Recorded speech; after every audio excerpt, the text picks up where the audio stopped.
Hey, how's it going? Hey, what's up, man?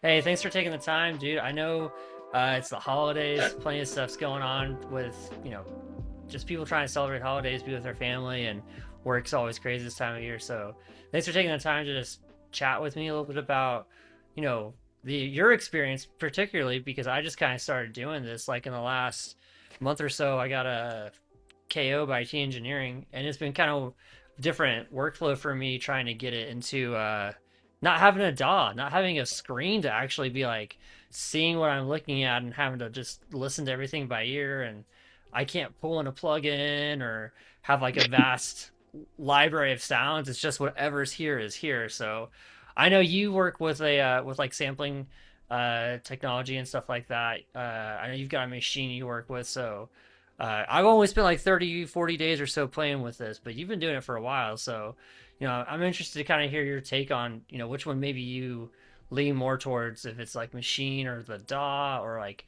what you think is a little bit more intuitive when it comes to making music, but more specifically beats.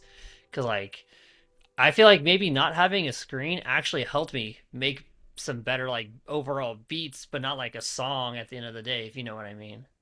Yeah, no, I get you completely. Yeah, I'm using the machine I started with and I'm still using to this day is the Akai MPC One Plus.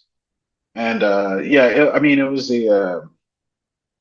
wasn't a wholly intentional buy. I just kind of was flipping through YouTube one night while drinking, and then next thing I know, I woke up a couple weeks later and there was the MPC Plus in my apartment's office, and they're like, "Is this for you?" I was like, "Yeah."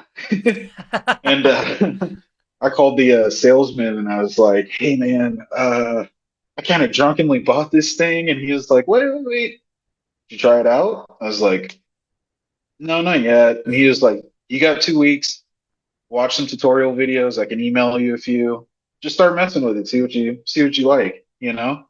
And I just fell in love with the thing. Actually, after there's a large learning curve when it comes to these machines because they all have a very specific workflow.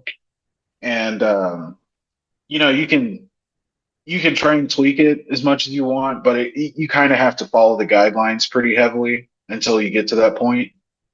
And yeah, for me, I mean, like you were saying, like I've gotten it to the point where, like, with the Akai software and the built-in Akai software with the machine, I can it has a song arrangement mode, so I can take the beats and then add a chorus, post chorus, like, etc., and then build a song out of it. But yeah, just making a beat on those things is just it's a game changer once you're not just pointing and clicking with a mouse and opening all these VSTs and plugins and tape saturation to make it sound more full and whatnot. Yeah, and I think one of the biggest things that was like, I guess a little bit more of a game changer for me when I was started using the KO was that, I always thought like, oh, if I'm playing the beat and let's say I have like, a hi-hat and I'm like, I don't like the hi-hat sound. For some reason, I was just under the impression I have to re-record the hi-hat sound over and over. But Oh, with this, I was like, oh, I literally just tap it, change it, and it keeps the pattern and everything, and the sample is what changes itself. I think it's more so like, when you're in a DAW and you're trying to change your sound, you kind of attribute maybe a lot of that sound to the plugins on that channel. And then when you yeah, change the sound, you're like, oh, I have to do all those sounds again, or I have to do all the yeah. plugin things again. And like that's not always true, depending on what instrument you're working on or how your DAW is set up. But it just seems like there's not always a clear undo button in some of the like standalone machines. So it's like you got to really commit to what you're doing, or be like, what I'm doing, I really like, so I'm not backing down. Yeah. The thing, well, with my machine, it's a little, I don't really know how to say it, but it has like four banks of 16 pads. So if I'm building a drum kit out, I could build out four different drum kits if I want. So it's like sometimes depending on the samples that I'm using, I'll kind of just load up a bunch of sounds, like have one very curated, and then the other one's just like, oh, that sounds like it could fit. That one sounds like it could fit, and just kind of work those through the different banks, and then just sort of Frankenstein a drum kit towards the end. It's a little, it's a little daunting at first, and I was primarily an FL user. I mean, I had a cracked edition, but I had FL for a long time, and that's how I started out. But it's just like I wouldn't trade those days for anything. That's what got me into wanting to make music and, just really getting my feet wet in the game of just like putting songs together and whatnot, just because everybody's got to start somewhere. And I mean, to be honest, I didn't even back in those days in like early college days, I didn't even think to look into hardware. Like the most hardware we had was my buddy had the Kai MPK keyboard, that had the pads and stuff on it, but we could never get it to sync with the old FL software back in the day. So, you know, we were just clicking, dropping drums and as we saw fit. Yeah, I think it's like a weird thing too. Like, and maybe your machine has a little bit different settings, but like there's also I think like an illusion to when you're using a DAW that you have I don't want to say more control, but maybe like, oh, I can save this file and I can always open it back up and change whatever I need to at any time, which is kind of true. Like, I can open a file from like 3 years ago and be like, all right, let's change this, as long as, everything's still compatible. But on like this guy, the KO, I can't really like save a drum pattern and be like, let's bring that back like 2 years later. It's like it's kind of weird on how you can like archive it. Even like if I wrote the song on this and then I say, let's put it into a DAW and do some mixing and mastering. And I know your step's a little bit different, but this one I'm like, once I export it in its audio, I can't really go back and change it unless I go back to the machine itself, the KO, and then I've got to export it, like record it again into my DAW, and it's it's a it's not the easiest process. It's really a self-contained machine. So like I think this kind of like confirms to a lot of people that you don't have that much control when it comes to the final product when it comes to changing. It's kind of like what you do here is pretty close to exactly how it has to sound if you want to release it essentially. Is that kind of different though from like what your setup's like? With my setup, I mean, I work in a semi-hybrid flow, to be completely honest. Like, I will say that 95% of what I do is in the machine, in the MPC. And then, I mean, that comes with like leveling everything and whatnot. Um, you could with the machine I have, and I have like a base model basically. Like the MPC One Plus is just like a base model compared to like the X Special Edition, the Key 37, the Key 61, and the Live 2, and now I think the Live 3 is the newest one they've dropped. But you could essentially stem everything out into a DAW, and then start playing around with it there. But I'm still working on an older workflow when it comes to my machine because when I first got it and began to learn how it worked, I used the MPC 2 software because that was the newest thing. But now it's moved on to the MPC 3 software, which is, I guess in a way, they're really trying to get people to come over from the DAWs because it's like everything's a bit more compressed into the screen, which isn't that big already. And now it has, I mean, it's always had a grid view. Like mine has a grid view. If you like double press one of the buttons for each individual track you make, you can go into a grid view. But now the grid view is pretty much viewable on the same start screen. It just, for me, it's a lot crammed into one thing. And unfortunately, I mean, well, for me, I'm okay with it, but like I spent a long time getting this workflow down. And I honestly don't want to learn a new one because I'm still, there's still things to learn about the old one, little finesse tricks and things that you could do. And yeah, I think even with the Live 3 and the MPC 3.0 software, it now has like a full arranger. So, something akin to FLs, you know. And a lot of people seem to really be enjoying that. But from what I've noticed doing research, it seems like a lot of people were already stemming out things completely into the DAWs that they use, their respective DAWs, and then rearranging their beat that way. Whereas for me, song mode just kind of does it for me, you know? Hmm. Yeah, and that's also like another weird thing too, I guess, is like every single year, I feel like DAWs get some sort of update, and it's probably been a couple years since like the software on yours didn't update. I think this has been out for probably about 3 years now. That's like the original KO, and it just got a software update that was like equivalent to what you'd see for another DAW. That was like, wow, there's some big changes here. It's not just like a minor update. And on top of that too, like you're right, like it's so much harder sometimes to learn like a new workflow, especially if you've been doing your own thing for a while, and like you kind of have to break your thought process and add some new steps or new things to check to it. And I mean, they make it look so easy. Like I've been to like a talk where someone's like, "Hey guys, this is all the newest things that we're releasing this year for this DAW," and like the people that are like showcasing it, they're of course like professionals, and like they make music all the time in it. They probably got this version of the DAW like 2 months before they did the presentation. They've made like Yeah. a specific file that's going to work exactly how they want it to work to show these features off, but they just make it look really easy. And sometimes like I don't think I've had anybody, the only time I think people don't encourage people to do those updates is when they don't see the point of some of those features, or those features are pretty mid. And even then, it's like, well, there's still some sort of interface or something that like you should still probably know about or talk about for some of those things. So I don't know. I think it's kind of a win for some of the machines, like to say they don't do the software updates that often.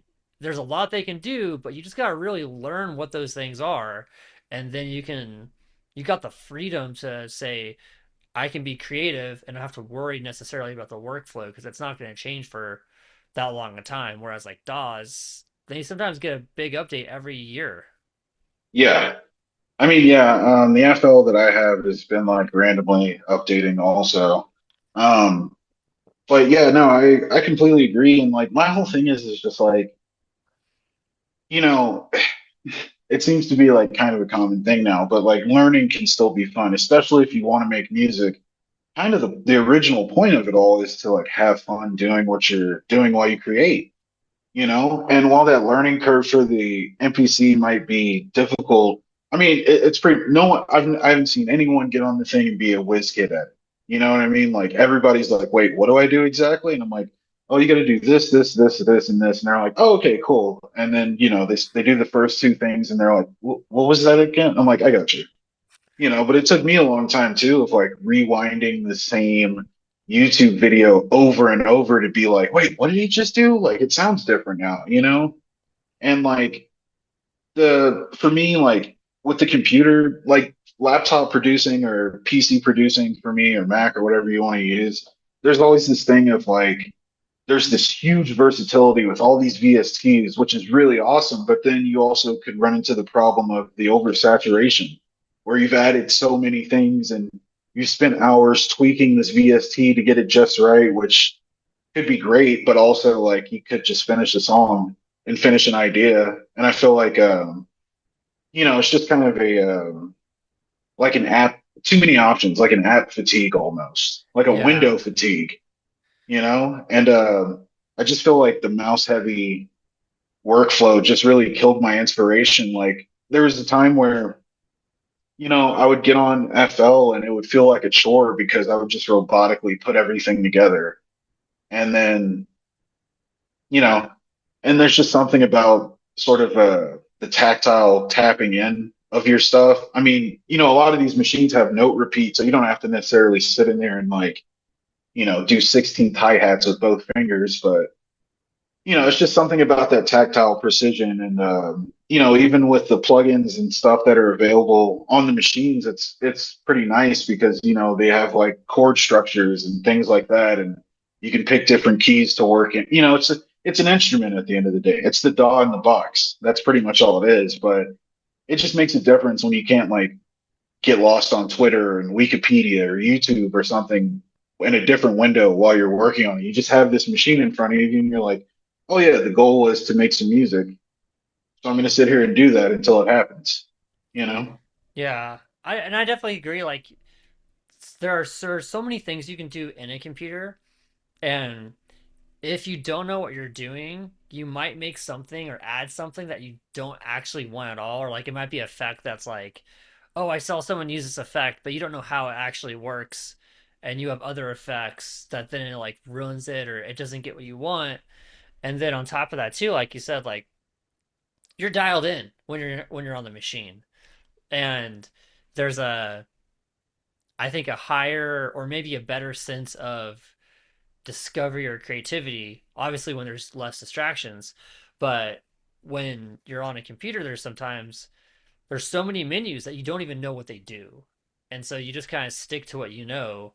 Versus, at least for me, like when I was using the KO, I'm like, there's not a lot of options here, and there are some options that are hidden. You got to push like one or two buttons to open something else up.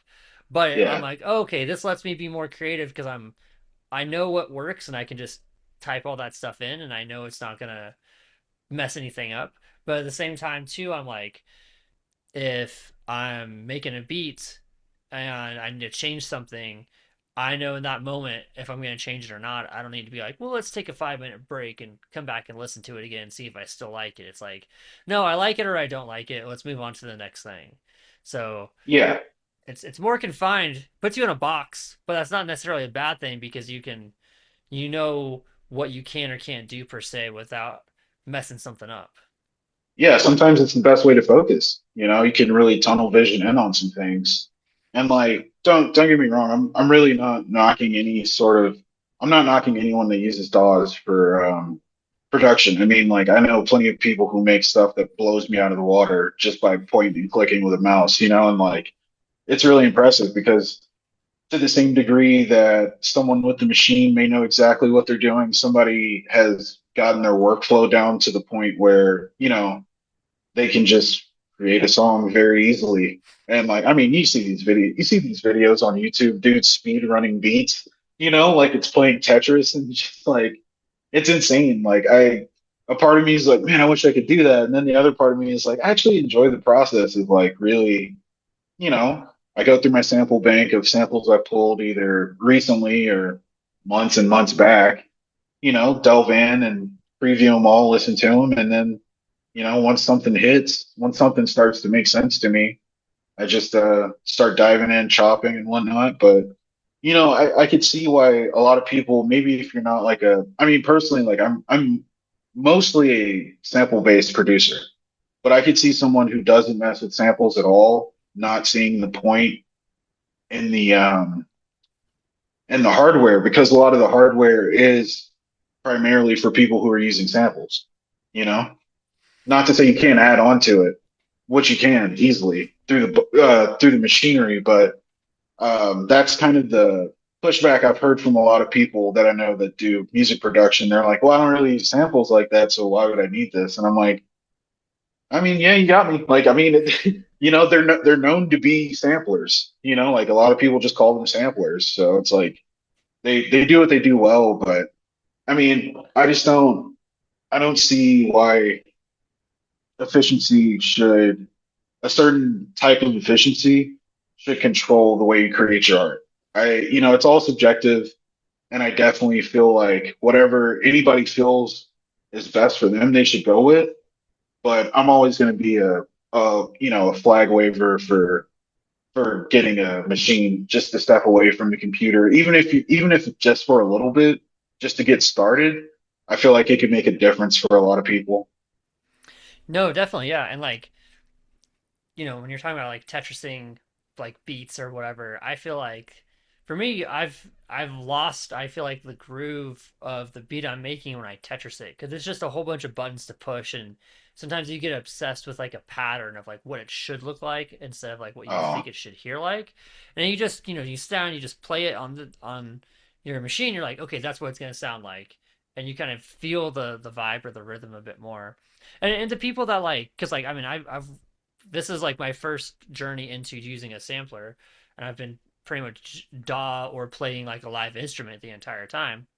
mhm. But I think one of the biggest things of using a sampler, if you've used a DAW the most, is one of the things that's been fun to challenge myself with is play a chord or some sort of instrument, something that you just use in every track.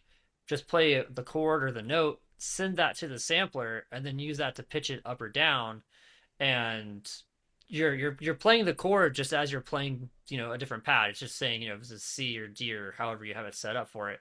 So you're doing the same thing. You're just not able to change as fast between like a major chord or a minor chord because it's only one sample. But you get a better sense of like maybe how some of those chords actually work if you just played them together, and you it's so fast, just be like, okay, C major 7, okay, now this is D major 7. You get to hear the results instantly without thinking, okay, now I need to move my fingers, or now I need to come over here and do this, like, and you're only focused on the sound because you can't hear anything or you can't see Yeah. anything. So I think for me, as I'm like, how do I blend both these together, it's there's some really good aspects like we've talked about of using a sampler. And for this one, I don't know if yours can do it, but for the KO, I can send MIDI into the sampler. I think I Oh have to yeah. have my computer plugged. I still need my computer to do that. I think I haven't done it Mhm. yet, but I mean the easiest way is just if you've got a computer, record something on your computer and then upload it into your sampler to play around with. But if you can do like a live action MIDI send, then like you get the best of both worlds, or like there's less distractions, it's all right there in the box, and you can really then see the power of uh sampling, which I think, and I think you've done this with your music too, as I've like listened to your stuff, is I think the real power of sampling is understanding timing and trying to Yep. get like the kick and the snare to line up exactly right on one take if you're finger drumming it and not being able to move it. Yeah. And then for you on your last album, I know you had a lot of vocal samples and they'd be like, are they coming in at the right time? Is it cut just the right amount of what I'm trying to get people to hear? There's nothing like right in the beginning or right at the end. Like it's a precision art for sampling that if you don't have a screen to like zoom in on, it's like you gotta nail it. And Yeah. I don't think it's something that's something that I think I didn't appreciate as much as I was using a DAW and could see everything. That I'm like, now that's a big deal. And a skill that I'm like trying to develop of making sure I've got that precision timing that I know is going to translate into other aspects of beat making and adding flavor to your tracks is just by knowing that timing. Oh yeah, for sure, man. I mean, like, it all comes down to it all comes down to timing at the end of the day. Like I mean, it's rhythm. It's important, you know? If your timing's off, I mean, depending on how you do it, if you have like the Dilla mindset that a lot of people work with, like a little off timing could work with some swing of your music. But, for me, I like, while it is nice sometimes, for the most part, I like to have my stuff precisely timed out. The BPMs are right. And I am fortunate with my machine that, like, I mean, it does have a touch screen. I can zoom in on certain things and like really get in there and edit stuff out and, change note length and nudge whole sections if I need to or not. But for the most part, I mean, I just like to get a good take. Like when I record, I just like to get a good take and like make sure it feels real, I guess, if that makes any sense. Yeah. And like another thing I wanted to touch on too, like with this is like, the price point is also a thing that keeps a lot of people out of the machine world, which makes total sense. I mean, at the time I had the money, I had the money to spend on this machine to get it, but it was to me, I saw it as an investment because it was something that I needed to devote a lot of time into. to really learn. And to this day, I'm still learning, you know, but like, I just don't, I mean, obviously I would want anybody listening to examine your price point, save and buy what you feel like is best. If you're going to get machinery, I would definitely suggest buying new, not only to support the company that produces these machines, but the resale market gets tricky. Sometimes your data wheel won't work, or pads messed up, or the screen's about to go out, or something like that. And you don't really want that to be your first experience with a machine as something shoddy that is partially working. You know, you want that out of the box new feel when it comes to it, because it's like a kid getting a Nintendo or a PlayStation for the first time on Christmas. Like you want to take it out of the styrofoam and take all the tape off and stuff and be like, yeah, yeah, this is mine. And it's just like another thing is like I don't think that another thing that I've seen sort of the discourse online is just this kind of allegiance to traditionalism. You know, there's boom bap guys and producers who are like Jay Dilla was the best. He's an MPC 2500. That's what I'm gonna get. That's what I'm gonna use. That's how I'm gonna make these beats. And then you've got your other guys who are like, well, Ninth Wonder used FL when everybody else was using machines, so I'm only going to use Fruity Loops because that's what's right. That's what I'm going to do. Or, Southside from 808 Mafia only uses FL11, so I need to somehow find that and use it. And it's just like you shouldn't let traditionalism determine your choices. Do the research, look into what's best. If you want a hybrid flow, the hybrid flow is what I found to be the best. I'll do most of the things in the MPC. I'll bounce it out to FL Studio, just finish it up, drop my tag, fade in, fade out, do what I need to do. But like, I just don't think. I think at the end of the day, it's very subjective. But I will say I do lean towards getting a machine because if you're feeling that kind of screen fatigue and the mouse fatigue and the VST fatigue, it's a nice change of pace, and it's always really nice to learn something new, especially when it comes to making music. Yeah, and I think just to like add on top of that, like people want to get the same thing someone else has used because they think that person, is the best or the greatest, like Michael Jordan wears Nikes, I'm gonna wear Nikes. And like to a certain degree, like, hey, pay tribute to the people that inspire you or are a great example or something that you're trying to aspire to. But at the same time, like you're never gonna be that person. You're never gonna be the person that you look up to. And you probably shouldn't want to be because you should Yeah, probably just want to, make the stuff you want to make. And if, one day, I don't know, your hero hears your music and you're like, wow, they like my stuff, that means so much. But at the time that you're probably making that music, you're just trying to be the best version of you that can make that music. You're not trying to emulate someone else. And so when it comes yeah. to your workflow, just work with whatever you have. Most people that are got big in the music industry. They just took whatever they had to in front of them and they made it work. They made whatever the fundamentals of the sport or the art were fit what they had at that point in time. So just do that. Like if you've only got a KO or MPC, make it work for how you want to use it. I mean, I would Yeah. have if I was like I don't know if you and I are like 10 years old and you are like, hey, I'm going to learn this NPC, and I'm like, my hero uses a computer. I'm just going to wait till I get a computer to get into music. And 3 years later, I finally get a computer. And then I start, you're miles ahead of me on everything. So, just work with whatever you have right now, I think is the main thing. And then figure out once you know what you want to do with your craft, your music, your art, then branch out and be like, okay, I can afford to get something new to work with. But starting now with whatever you have is the best option for you, really. Oh Which, yeah. yeah, because otherwise you're just wasting time. Yeah.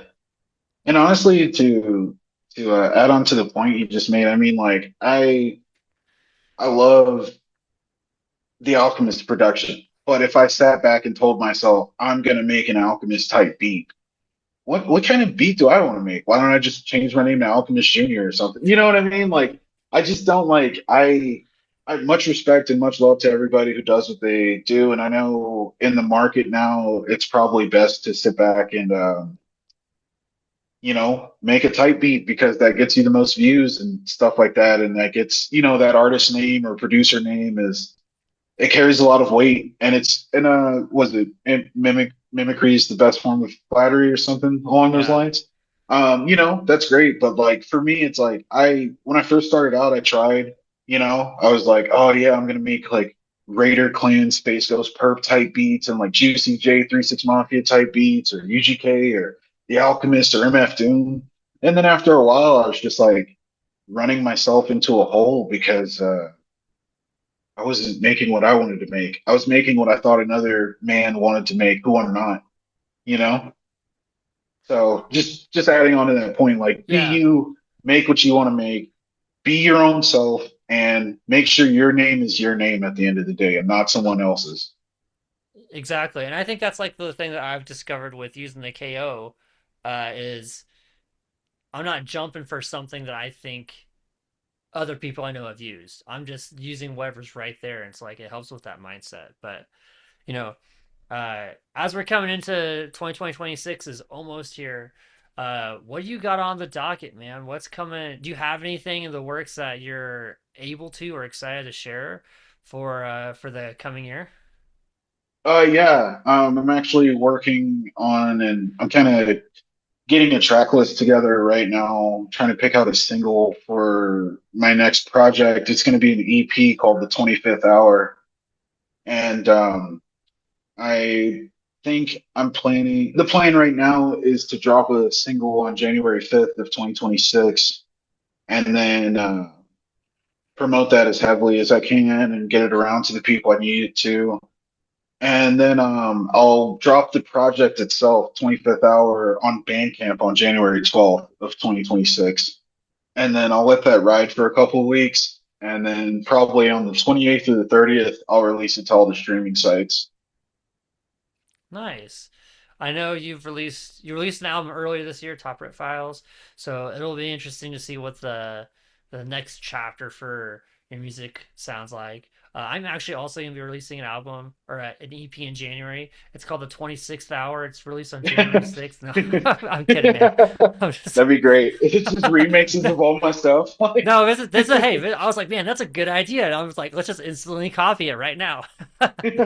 No, I feel like I've had like a couple tracks like in the back of my mind that I've worked on, um, like throughout last year. Like I released an album this past year, and I had these tracks that I knew weren't going to be on the album, and yeah, so just like I was gonna release them in October, and then some stuff happened, and then I was like, let's release them in November, and then I got really busy with some other stuff, and so it's now December. I'm like, all right, let's just release this in January, and like, which is actually totally fine because as I've like gone through working on them and pausing, I've gone back and I've been like, this does not sound good at all. Like the the song structure and the instruments are there, but I'm like, I keep going back and be like, we need to work on this mix. This mix is not what I want it to be. So it's been a yeah. good, I think, learning process because Mhm. as I normally make music, it's like all right, write the song, mix it. All right, we're gonna release it in like a month from now, and it's normally Yeah, like right down to the wire for me. But now, since I've had 6 months to work on these 4 or 5 tracks, I'm like, oh, this doesn't sound the way I thought it did last time I heard this. yeah. So, uh, my plan right now is to, I've finished mixing 2 songs. I'm very happy with them. I've got 2 more I'm gonna finish mixing this week, hopefully, and I think I can then schedule it for a January release. And then Nice. there'll be like a single, and then it'll be like the full EP, or album, or however I sort that part out. Uh, Yeah. and then later in the year, I'm gonna try and do a little bit of a rebrand, a little bit of a relaunch, and drop a whole bunch of singles that will lead into an album. Oh, Um, which that's kind of the plan for 2026, and I want to get finished with my current thing that I'm working on, so I can focus more on that because I've had this idea of what I'm gonna do for the album for I feel like 4 or 5 months, and I've occasionally put a pause on current projects and been like, let me just work on this one idea that just came to me that I know is going to go to the album. So I've got a lot of ideas for that. So I'm looking forward to when I can just focus on that and not have to worry about deadlines per se. Because, you know, if I just release one album a year, I feel like that's pretty solid. And if I release like or half of the albums release as singles, that's enough to stay in the algorithm for a while and see what's Oh going yeah. on. But Keep the computers interested, you know, in yeah, you. yeah, we'll see how it goes. I don't know. I don't think I don't know. I've seen lots of videos about this, and I've done it myself. Where some people are like, "You got to release stuff all the time," and then there's other people that are like, "If you have one album and it's really good, it will be totally fine." But no one knows how Yeah. your music's going to be perceived, so Yeah. your release strategy doesn't need to be defined by a service or an algorithm. Just if you feel comfortable giving bits and pieces of a larger work out before it is fully released, if you think it's the right move, if you really like those tracks, do it. But also, there shouldn't be a demand to release stuff, a new song every 2 weeks or a new song every month or something like that. Just enjoy making the music you want to make. Don't pay attention, don't do it for the results, do it for the process, Yeah. and then go from there. But I mean, it's one of those things like if you aren't enjoying your music or the process of getting your music out there, you've made a wrong turn somewhere, is how I see it. And for some artists, they have a machine behind them. They have a team behind them, so they can do these releases, and it's not a problem because there's a guy who handles when this comes out. You know, there's a guy who does the distribution, but for most people making music, I mean, we're the sole proprietors that are getting it out there. And I had to explain that to one of my friends. He was just like, "Oh, you only dropped top rope files this year," and I was like, "Well, I had a lot of stuff going on personally, and I built up those tracks over time and went through and got them figured out and saw which ones I wanted to put." And he was like, "You need to be dropping like every month," and I was just like, I mean, that's easy to say on the outside. You don't make music, you know? So, oh, I will say this too. Also, don't get caught up in the mix trap. I know a lot of people who get caught up in the mix trap. It doesn't seem like it, but it is. Sometimes when you make something a few months ago, you've progressed over those months and you can make something better. So trying to get something from the past to where you are presently doesn't always work out. Sometimes it does sound good. You know what I mean? Just throwing that out there. yeah, no, I agree. Like, so like last week, I like mixed everything that I was gonna release. I was like, all right, this sounds great, and then I switched to like a different pair of headphones or something, and I was just like, man, the kick is just not where I wanted to be on any of these tracks. And I just watch like one or two YouTube tutorials of like, like very, very specific things. I'm like, how do I do this? Like, what's this working on it? And I found a tutorial that like gave me a lot of the answers I needed. And I was like, I don't know if I would have took the time to listen to those tracks again until I had already released them. And so I was like, I think I can switch this stuff up. Again, with like the problems with the DAW, I had way too many things going on some of these instruments where I was like, I don't need some of these effects. I've got the gain turned down too low, and I'm making my compressor do too much work. I just need Yeah. to delete the gain of the compressor and redo those. So like that's what I'm just gonna do for like two more songs, and then it's done because I just overthought the first time I was remixing, and now it just caused a lot of bad stuff. So this time it's gonna be fine. Hopefully, fingers crossed. Only two more Yeah. tracks to go, Oh but yeah, man. uh, I'm excited to hear it. I hope everyone else is too. But we'll see how it goes come Yeah. January 6th. But no, I'm 26 not releasing. hour. Yeah, no, it's not releasing anything that day. I don't even have a release date for some stuff. There'll be at least one song I'll drop first, and then the rest of the EP or album or whatever will come later. But Yeah. thanks so much for coming on and talking about DAWs versus machines. I feel like a never ending conversation, and we've both admit it, there's some perks to both. It just depends on the workflow and the mindset of what works best for each individual. Uh, we put our 2 cents in, and hopefully someone will say that, it doesn't matter. It's just whatever they're doing. We can both be right. We don't have to. Not one of us has to be wrong if we don't want. If people don't want us to be. But Exactly. It's uh, whatever you like the most and whatever works best for you. That's always that's always the advice I give to anybody. Oh, go to a guitar center, go to a music store, see if they got some machinery, see if they'll yeah, plug it in and let you play around with it, you yeah, know? yeah. That's like your public library for musical instruments a little bit. But Ferg, thanks for coming on, and we'll catch you in 2026 and see what's coming out then. Oh yeah, man. Thanks for having me. No problem, man.